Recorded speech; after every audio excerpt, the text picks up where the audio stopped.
Verse 652. Discrimination not rising, there is a turning back, and there is no dependence on anything.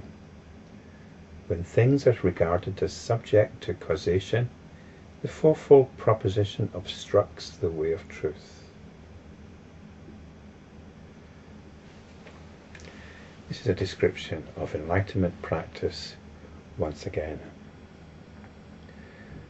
Most of the time we're caught up in discrimination.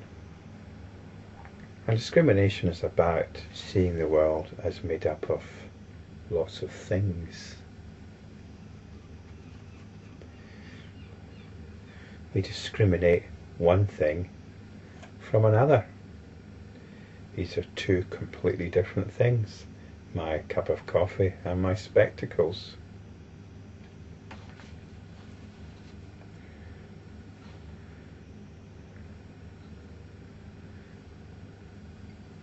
The idea that their reality exists only in the discrimination is one that we've come to realize as enlightenment practitioners.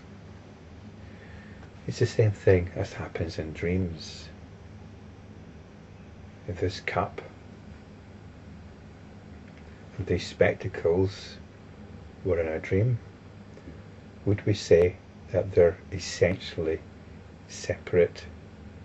different separate objects?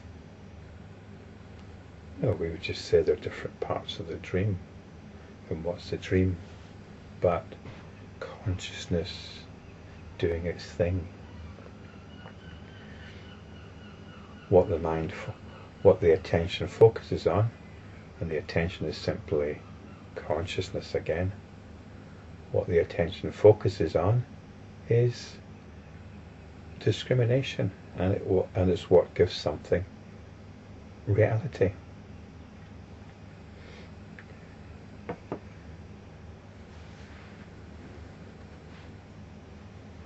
This is quite a profound understanding, I suppose.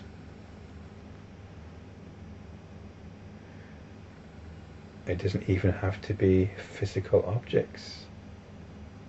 When the attention turns to particular notions, perhaps the notion of God, and perhaps if other people's attention turns to the notion of God, when the attention turns to the notion of God, then God becomes a reality. And if you're an atheist, you make a point of refuting that reality. And it's worth giving this some contemplation, but not right now, because this isn't really what this verse is about. Because as enlightenment practitioners, we're just letting go of it.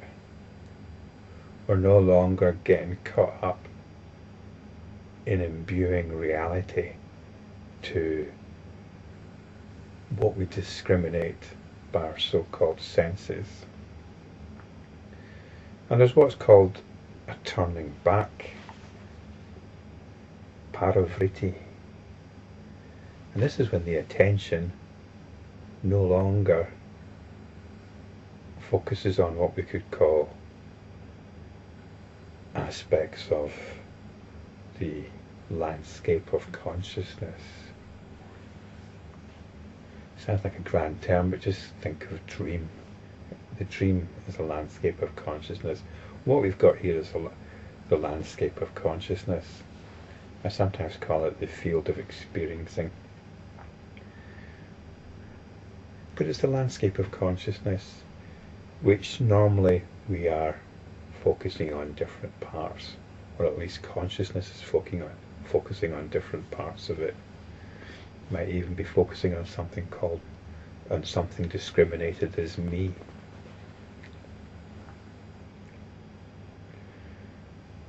So, when there's this turning back, discrimination stops, and attention, once more,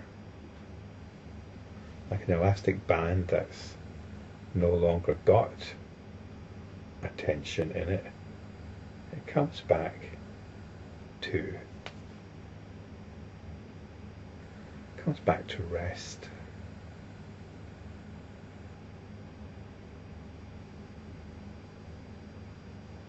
And this is our enlightenment practice.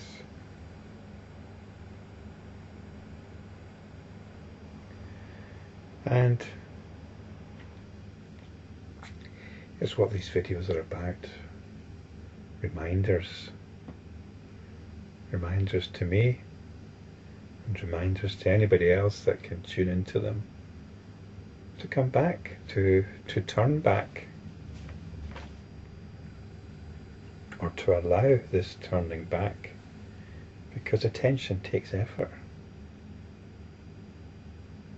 It takes an actively produced tension. We can come back to rest. And it must go out sometime, the attention, but don't keep it out. Allow it to come back. This is easier said than done. We need constant reminders to allow the attention to come back to rest. And we're told there is no dependence on anything. And what this means is we're not getting taken in by anything. We don't need to exert the attention. Most of the time we don't. There are things we have to get on with. But perhaps we don't actually need to attend to things as much as we think we do. Can we just get on with things? Can we just get on with things? Much of the time we're reacting against what we have to get on with.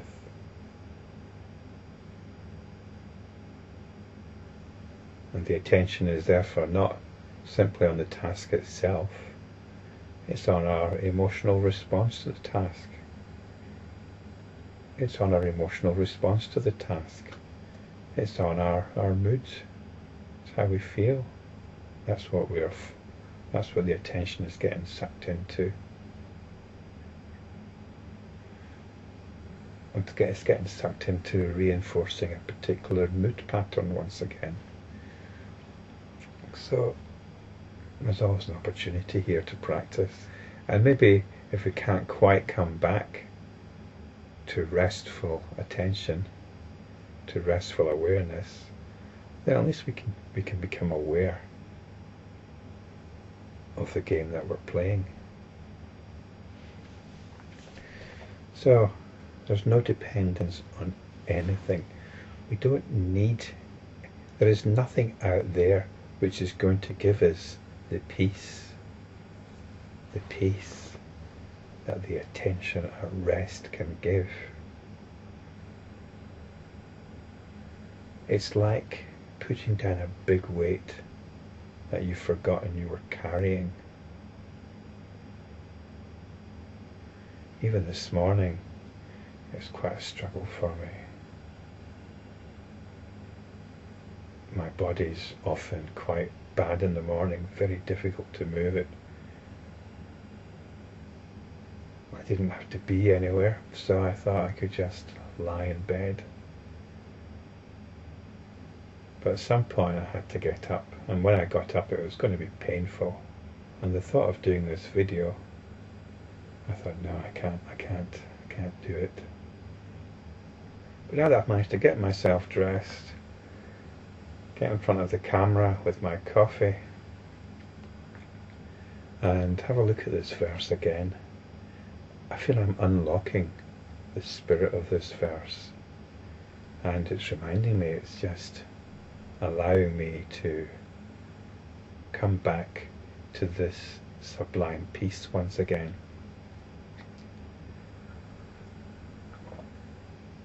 And I wasn't going to find that anywhere else in any other activity, even lying in bed.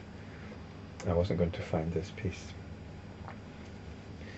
So let's have a look at the second part of this verse. When things are regarded as subject to causation, the fourfold proposition obstructs the way of truth.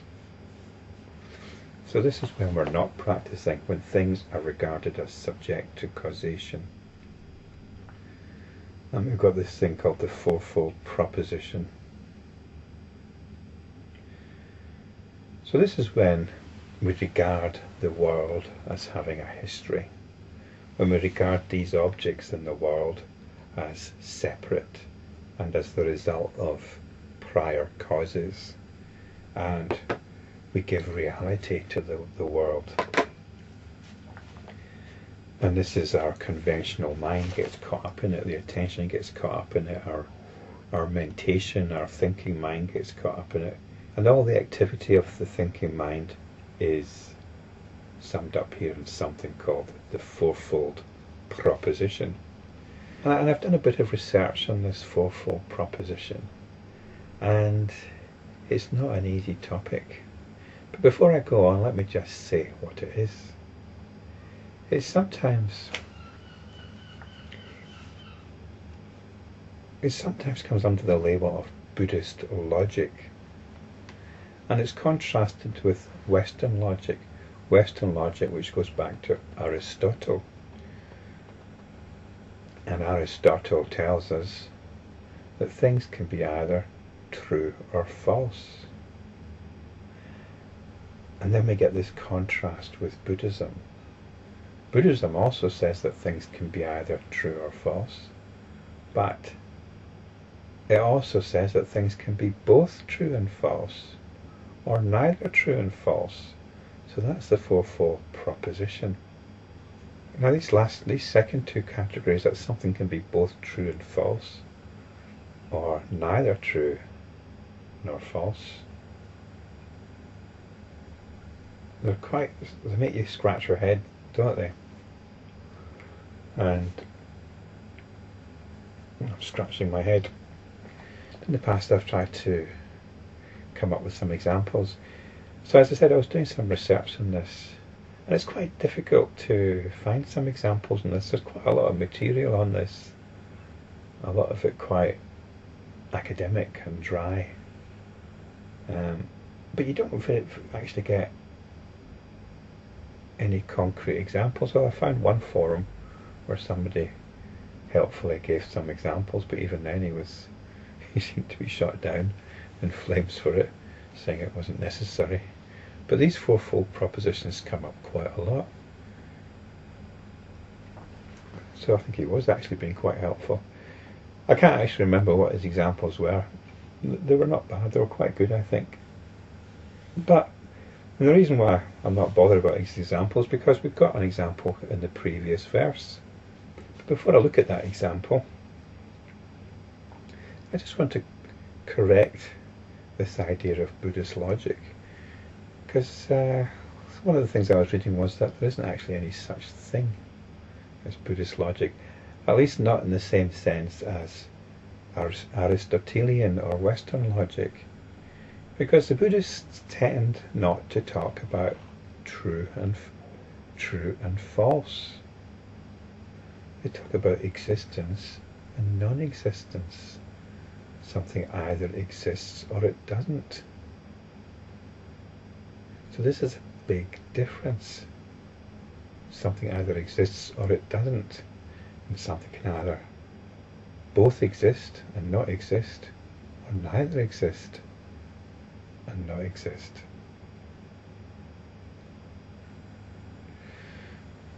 So this is an important difference, and it's a huge difference between the Western scientific way of thinking and Buddhist understanding. And it's worth mentioning this because if we go back to Aristotle's logic, something can be either true or false, and then we get statements that are true. If two statements are true, then we can make certain inferences from that, or certain deductions. There are certain rules of argument. And this was studied for hundreds of years. The thing about Aristotle's logic is it's completely useless. It was nothing more than a practical exercise. It was so abstract. It simplified human thinking to such a limited degree that it really wasn't much use at all. It was an interesting intellectual diversion at best. Although this changed, I think in the 19th century, with the mathematician George Boole, who further formulated the rules of logic. In fact, he made it into he got rid of sentences and language altogether, and everyday language altogether, and translated logic and its rules into mathematical symbols. So it's really a mathematical exercise. And again, this wasn't much use to anybody, except when computers came on the scene. And it turns out that Boole's logic, his logical operators at least, are the basis on which we can handle binary digits on an electronic level. And hence we've got electronic computers. So Western logic in itself is actually quite abstract. Now Buddhism doesn't go in for this abstraction. It doesn't go in for the abstraction of science. Buddhism encompasses all of experience. It goes in the opposite direction to abstraction. And the opposite to abstraction is perhaps making something more concrete. But abstraction means abstracting from experience, trying to pin something down to its finest essential points. So I think the opposite for Buddhism would be perhaps more holistic, more complete. Buddhism wants to bring everything under its purview and not just abstract certain ideas, certain qualities. So, with that in mind, let's have a look. Things either exist or don't exist. So this mouse is either here or it's not here. Okay? The mouse is not here. The mouse is here. And what about the other two categories? Something both existing and not existing, and neither existing nor not existing. Well, this was covered in previous verse. We're told that discrimination itself is neither existent nor non-existent. So there we go. And what is discrimination? Well, it's a mental process. It's something that the mind does. It's actually what determines whether something is existent or not existent. So because the mind is what determines whether something is existent or not existent, we can't actually say that the mind itself is either existent or non-existent. So I think that's quite clear, isn't it? And clears up the fourth of the four propositions. So just for the sake of completion, what then would be something which both exists and doesn't exist? Well, discrimination is this fundamental mental process. And remember, we're wanting to include everything. So what's not been included? We've got everything that's going on in the field of consciousness. We've got the process of discrimination, which is neither existent nor non-existent. The other thing is feelings, emotions, moods. These both exist and don't exist. And why should I say this? Well, you can see this. Imagine you're watching some news item and there's some tragedy. Perhaps some mother's children have been carried away in floodwater or something horrible has happened, and her grief is apparent, and we feel for that. We feel for her. We feel for her, but we're not experiencing that grief. We're not experiencing it. So it's both existent and non-existent. Other people's feelings, that was quite an extreme example, I suppose, but I think it makes the point. Feelings, when they're our own, they're existent. When they're somebody else's, we can't deny them, but we're not feeling them. So in that sense, they're non-existent. And the point I'm making is this covers all of experience now. These 4 propositions cover all of experience, all of experiencing. So, I don't know how useful that is. I thought it was quite a good opportunity to clear this up about the fourfold proposition. And this is what we get caught up in when we're not practicing. The fourfold proposition obstructs the way of truth. In other words, it obstructs spiritual practice. We're caught up in feelings, our own feelings, or the feelings of others. We're caught up in discrimination, and we're caught up with things coming and going.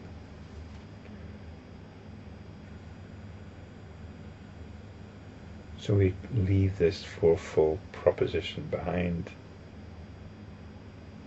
and allow the turning back, the paravritti, to happen. Even after this long video.